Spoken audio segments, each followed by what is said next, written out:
ধুবুৰীৰ সাংসদ ৰকিবুল হুছেইন ডাঙৰীয়াক আৰু তেওঁৰ দেহৰক্ষী তেওঁৰ পুত্ৰক আক্ৰমণ কৰাৰ বাতৰি আমি দেখিবলৈ পাইছোঁ। এই ঘটনাক আমি নেমছৰ ফালৰ পৰা তীব্ৰ ভাষাৰে গৰিহণা দিছোঁ আৰু আমি দাবী জনাইছোঁ যে এই ঘটনাৰ তদন্ত হ'ব লাগে আৰু ইয়াৰ আঁৰত থকা এই আক্ৰমণৰ আঁৰত থকা প্ৰতিজন দোষীক কঠোৰৰ পৰা কঠোৰ শাস্তি দিব লাগে। বৰ্তমান মুখ্যমন্ত্ৰী হিমন্ত বিশ্ব শৰ্মাৰ নেতৃত্বত যি শাসন চলি আছে, এই শাসনত অসমৰ ৰাইজ নিৰাপত্তাহীনতাত ভুগিছে যেন মোৰ অনুভৱ হৈছে। কাৰণ য'ত এজন সাংসদ, ভাৰতৰ ভিতৰত সৰ্ববৃহৎ ভোট পাই নিৰ্বাচিত হোৱা এগৰাকী সাংসদ, ধুবুৰীৰ সাংসদ ৰকিবুল হুছেইনক দিন দুপৰতে আজি এনেকুৱাকৈ আক্ৰমণ কৰিছে। যদি সাংসদ এগৰাকীয়ে নিৰাপত্তাহীনতাত ভুগিব লগা হৈছে বা সাংসদেই যদি আক্ৰমণৰ বলি হ'ব লগা হৈছে, সাধাৰণ মানুহৰ কি নহ'ব? গতিকে আমি অসম আৰক্ষীক দাবী জনাইছোঁ, অতি শীঘ্ৰে এই ঘটনাৰ লগত জড়িত ৰকিবুল হুছেইন ডাঙৰীয়াৰ আক্ৰমণৰ লগত জড়িত প্ৰতিজন দোষীক ধৰি কৰায়ত্ব কৰিব লাগে আৰু কঠোৰ শাস্তি দিব লাগে। আৰু ৰাইজক আহ্বান জনাওঁ বা সেই দুষ্কৃতিকাৰীসকলক আহ্বান জনাওঁ, হাতত আইন কোনেও উঠাই ল'ব নালাগে।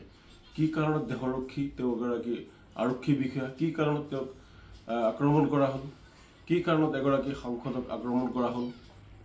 গতিকে এওঁলোক কঠোৰৰ পৰা কঠোৰ শাস্তি পাবই লাগিব। আৰু যদি ইয়াত কোনো ধৰণৰ ৰাজনীতিৰ হস্তক্ষেপত ইয়াৰ লগত জড়িত ব্যক্তিক কৰায়ত্ব নকৰে, তেতিয়াহ'লে আমি নেমছয়ে তীব্ৰ গণতান্ত্ৰিক আন্দোলন গঢ়ি তুলিবলৈ বাধ্য হ'ম। পুনৰ কৈছোঁ যে ৰকিবুল হুছেইন ডাঙৰীয়াৰ আক্ৰমণ কৰা প্ৰতিজন দোষীক বা প্ৰতিজন আক্ৰমণ কৰে গ্ৰেপ্তাৰ কৰিব লাগে আৰু কঠোৰৰ পৰা কঠোৰ শাস্তি দিব লাগে। ধুবুৰীৰ সাংসদ ৰকিবুল হুছেইন ডাঙৰীয়াক আৰু তেওঁৰ দেহৰক্ষী তেওঁৰ পুত্ৰক আক্ৰমণ কৰাৰ বাতৰি আমি দেখিবলৈ পাইছোঁ। এই ঘটনাক আমি নেমছৰ ফালৰ পৰা তীব্ৰ ভাষাৰে গৰিহণা দিছোঁ আৰু আমি দাবী জনাইছোঁ যে এই ঘটনাৰ তদন্ত হ'ব লাগে আৰু ইয়াৰ আঁৰত থকা এই আক্ৰমণৰ আঁৰত থকা প্ৰতিজন দোষীক কঠোৰৰ পৰা কঠোৰ শাস্তি দিব লাগে। বৰ্তমান মুখ্যমন্ত্ৰী হিমন্ত বিশ্ব শৰ্মাৰ নেতৃত্বত যি শাসন চলি আছে, এই শাসনত অসমৰ ৰাইজ নিৰাপত্তাহীনতাত ভুগিছে যেন মোৰ অনুভৱ হৈছে। কাৰণ য'ত এজন সাংসদ, ভাৰতৰ ভিতৰত সৰ্ববৃহৎ ভোট পাই নিৰ্বাচিত হোৱা এগৰাকী সাংসদ, ধুবুৰীৰ সাংসদ ৰকিবুল হুছেইনক দিন দুপৰতে আজি এনেকুৱাকৈ আক্ৰমণ কৰিছে। যদি সাংসদ এগৰাকীয়ে নিৰাপত্তাহীনতাত ভুগিব লগা হৈছে বা সাংসদেই যদি আক্ৰমণৰ বলি হ'ব লগা হৈছে, সাধাৰণ মানুহৰ কি নহ'ব?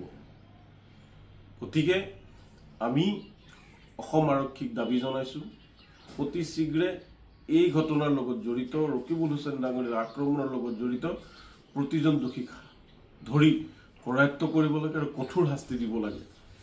আৰু ৰাইজক আহ্বান জনাওঁ বা সেই দুষ্কৃতিকাৰীসকলক আহ্বান জনাওঁ, হাতত আইন কোনেও উঠাই ল'ব নালাগে। কি কাৰণত দেহৰক্ষী তেওঁ এগৰাকী আৰক্ষী বিষয়া, কি কাৰণত তেওঁক আক্ৰমণ কৰা হ'ল, কি কাৰণত এগৰাকী সাংসদক আক্ৰমণ কৰা হ'ল? গতিকে এওঁলোক কঠোৰৰ পৰা কঠোৰ শাস্তি পাবই লাগিব।